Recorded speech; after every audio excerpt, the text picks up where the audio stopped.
मेरा हो मन स्वदेशी, मेरा हो तन स्वदेशी, मर जाऊं तो भी मेरा होवे कफन स्वदेशी। अभी जो शिक्षा हम लेते हैं वो मैकॉले की है। मैकॉले ने जो पाठ्यक्रम तय किया वही हम पढ़ते हैं, और दुर्भाग्य से मैकॉले जो पाठ्यक्रम हमको दे गया वो इतना रद्दी और बेकार का है जो जिंदगी में कभी काम नहीं आता। हम पढ़ते हैं, रटते हैं, कक्षा में जाकर उल्टी करते हैं। कॉपी पे लिखना माने उल्टी करना। 100 में से 96 नंबर ले आते हैं। अब उसका शहद लगा के चाटें तो क्या निकलता है उसमें से? 96 नंबर। जिंदगी में काम नहीं आती वो शिक्षा।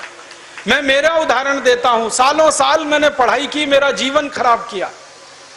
मैं नहीं पढ़ता तो बहुत अच्छा होता। जितने साल मैंने पढ़ाई की, जितना पैसा मेरे माता पिता ने मेरी पढ़ाई पे खर्च किया, जितना पैसा मेरे ट्यूशन पे मेरे माता पिता ने खर्च किया, अगर मैं पढ़ने नहीं जाता वो सब पैसा बचता और मैं उससे कोई धंधा और व्यापार करता तो करोड़पति होता। क्या पढ़ाई हुई है मेरी? मैंने बचपन में पढ़ा x + y whole square is equal to x square plus 2xy plus y square, x minus y whole square is equal to x square minus 2xy plus y square. अब मेरे समझ में नहीं आता कि करूं क्या इसका मैं मेरी जिंदगी में।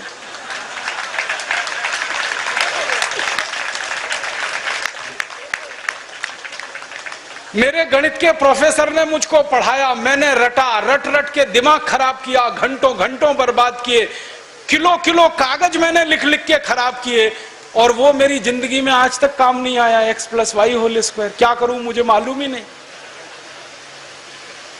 मेरे गणित के प्रोफेसर को एक दिन मैंने कहा कि आपने मुझे ये क्यों पढ़ाया x + y होल स्क्वायर, मेरी जिंदगी में तो काम नहीं आया। तो मेरे गणित के प्रोफेसर कहते हैं, यार काम तो मेरे भी नहीं आया, मुझको किसी ने पढ़ाया, मैंने तुमको पढ़ाया। ये भेड़िया धसान क्यों चला रहे हो इस देश में? जो काम नहीं आता वो क्यों पढ़ा रहे हो इस देश के बच्चों? बचपन में मुझे पढ़ाया गया अमेरिका का पहला राष्ट्रपति कौन, क्या करूं इसका? मान लीजिए मुझे मालूम है अमेरिका का पहला राष्ट्रपति जॉर्ज वॉशिंगटन, करूं क्या? मालूम है मुझे, क्या करूं इसका? मैं सब्जी खरीदने जाता हूं बाजार में, सब्जी वाले को कहता हूं देखो मुझको मालूम है अमेरिका का पहला राष्ट्रपति जॉर्ज वॉशिंगटन था, वो सब्जी देगा क्या मुझे? फालतू में रटा रटा के मेरा दिमाग खराब कर दिया। अमेरिका का पहला राष्ट्रपति कौन? और मुझे इतना दुख होता है, तकलीफ होती है कि कोई मुझे ये पूछना शुरू करे कि तुम्हारे परिवार का पहला राष्ट्रपति कौन? मुझे नहीं मालूम।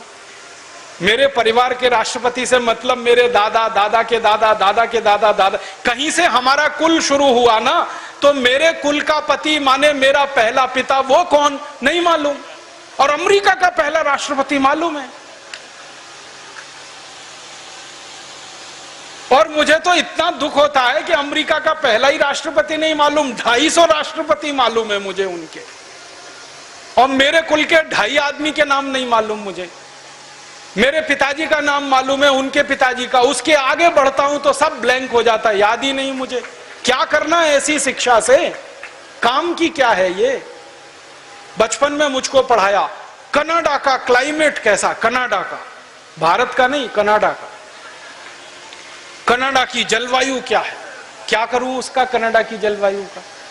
मैं तो कभी कनाडा जाने वाला नहीं, कनाडा मेरे घर में कभी आने वाला नहीं, उसकी जलवायु पढ़ के करना क्या है? मैं शिवपुरी में रहता हूं, मैं भोपाल में, ग्वालियर में रहता हूं, मुझे शिवपुरी की जलवायु मालूम है तो कुछ काम आने वाली है। कनाडा की जलवायु क्या काम आने वाली है? कभी जिंदगी में मौका मिला कनाडा जाने का, जिसका कोई दूर दूर तक संभावना नहीं है, तब जाके वो बात कभी काम आएगी। उसके लिए रट रट के, पढ़ पढ़ के दिमाग खराब कर दिया घंटों घंटों। ऐसा फालतू इतिहास पढ़ाया। अकबर बड़ा महान था, होगा, मैं क्या करूं? अकबर महान था, ठीक है, मैं क्या करूं उसका? मेरी जिंदगी में उससे क्या फायदा होने वाला है अकबर की महानता से? मतलब मैं कहना यह चाहता हूं कि जो ज्ञान हम ले रहे हैं हमारी शिक्षा में वो जिंदगी में कभी काम नहीं आता। आप ईमानदारी से अपने बारे में एक दिन ये करना, मेरी बात है इसलिए नहीं, आपने जो जो पढ़ा है अपनी जिंदगी में याद करो उसमें से कितना आपके काम आया। शायद आप 100 का नंबर निकालेंगे तो 5 भी काम नहीं आया, 5% भी काम नहीं आया। जो काम नहीं आया पढ़ा क्यों, फिर रटा क्यों उसको? और आप ऐसे सोचो, दूसरा उल्टा सोचो कि हमने जितना पढ़ा वो कितना हमें याद है। याद उतना ही रहेगा जो रोज काम आता है, बाकी कचरे को दिमाग निकाल के ऐसे ही फेंक देता है। जो याद ही नहीं रहे और काम नहीं आए उसको पढ़ना और पढ़ाना क्यों? तो मैंने सोचा कि शिक्षा व्यवस्था बदलना बहुत जरूरी है।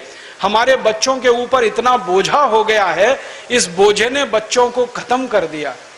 कभी कभी तो मुझे इतना अफसोस होता है, अखबारों में खबर पढ़ता हूं 12वीं कक्षा का रिजल्ट आया, इतने बच्चों ने आत्महत्या कर ली। क्यों? फेल हो गए। बच्चे थोड़ी फेल हुए हैं, परीक्षा की पद्धति फेल हुई है हमारी, बच्चे फेल नहीं हुए। बच्चों के बारे में तो सारी दुनिया कहती है कि वो तो कच्ची मिट्टी के घड़े के जैसे हैं, जैसा आप शेप दोगे वैसे हो जाएंगे। हमारे बच्चों को हमारे अध्यापक और परीक्षा वाले शेप नहीं दे पाए, इसलिए परीक्षा पद्धति फेल हुई है, बच्चे फेल नहीं हुए। मुझे तो कई बार ये कहने के मन करता है कि बच्चों को फेल करने वाले अध्यापकों को फेल करना चाहिए, क्योंकि उन्होंने पढ़ाया नहीं ठीक से, समझाया नहीं बच्चों को ठीक से। और इस शिक्षा पद्धति में क्या भेड़िया धसान है, 100 में से 90 नंबर लाओ, 99 नंबर लाओ, 98 नंबर लाओ तो आप बहुत होशियार हैं, 33 नंबर लाओ, 30 नंबर लाओ तो आप बिल्कुल बेकार हैं। न्यूटन को तो जिंदगी में कभी भी 30 से ज्यादा नंबर आए नहीं, बेकार है न्यूटन, वो तो सारी दुनिया में पूजा जाता है। कभी फेल, हमेशा ही फेल हुआ, पास ही नहीं हुआ कभी न्यूटन। स्कूल वालों ने निकाल दिया उसको कि हर बार फेल हो जाता है, ये पढ़ने लायक नहीं है। जब स्कूल ने निकाल दिया उसको, तब उसका दिमाग खुल गया और उसने गिरते हुए सेब को देख लिया और उसने गुरुत्वाकर्षण का सिद्धांत दे दिया। जो आदमी स्कूल में फेल हो गया था, अब सारी दुनिया उस पर पीएचडी करती है और उसके गुणगान करती है। माने फेल और पास होने से किसी व्यक्ति के जीवन का कोई लेना देना नहीं। आप आइंस्टाइन की अगर कहानी पढ़ोगे तो आइंस्टाइन तो 9 कक्षा के आगे पढ़ नहीं पाया कभी, निकाल दिया स्कूल ने उसको, क्योंकि वो कुछ और सोचता रहता था।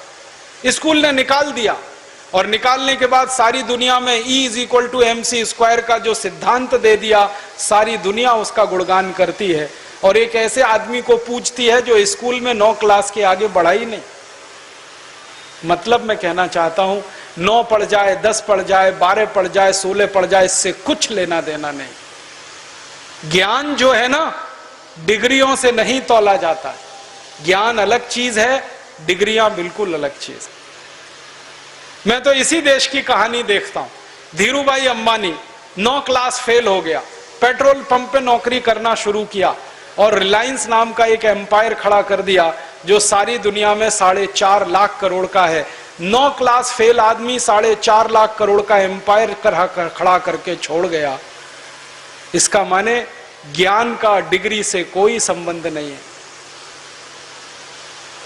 घनश्याम दास बिरला 4 क्लास पढ़े, स्कूल और गांव छोड़कर निकल गए, लोटा लेकर कलकत्ता पहुंच गए और इतना बड़ा खानदान बना दिया, बिरला एम्पायर, जो आज लाखों करोड़ का है।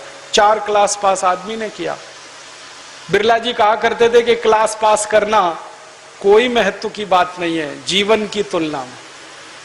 तो हम जीवन को जीने वाली शिक्षा हमारे विद्यार्थियों को दें, ऐसी शिक्षा व्यवस्था हम बनाएं जिसमें डिग्री का महत्व ना हो, ज्ञान का महत्व हो, परीक्षा का महत्व ना हो, सीखने का महत्व हो, पढ़ाने का महत्व नहीं हो, सिखाने का महत्व हो। अध्यापक भी सीखें, विद्यार्थी भी सीखें, दोनों सीखने की प्रक्रिया में आगे बढ़ें। ऐसी एक शिक्षा व्यवस्था हम बनाना चाहते हैं और ये पूरी शिक्षा व्यवस्था मातृभाषा पर आधारित होगी, ये अंग्रेजी पर आधारित नहीं होगी। अंग्रेज आए तो अंग्रेजी आई, अंग्रेज गए तो अंग्रेजी चली जानी चाहिए थी। क्यों हमने रख लिया इस अंग्रेजी को? अंग्रेजी में पढ़ाते हैं अपने बच्चों को, मार मार के सिखाते हैं, बच्चे बेचारे अक्सर उसमें फेल हो जाते हैं। हिंदुस्तान के बच्चे गणित में पास होते हैं, भौतिकी में पास होते हैं, रसायन में पास होते हैं, अंग्रेजी में फेल हो जाते हैं। होना ही चाहिए उनको अंग्रेजी में फेल, क्योंकि अंग्रेजी विदेशी भाषा है। मुझे आप एक अंग्रेज बताइए और दिखाइए जो हिंदी में पास हो जाए, तो मैं अंग्रेजी में पास होकर दिखा सकता हूं। जब कोई अंग्रेज हिंदी में पास नहीं हो सकता, तो हम भारत के विद्यार्थियों से क्यों अपेक्षा कर रहे हैं कि वो अंग्रेजी में पास हो? और अंग्रेजी भाषा नहीं है पास होने लायक, ये तो भाषा ही रद्दी है।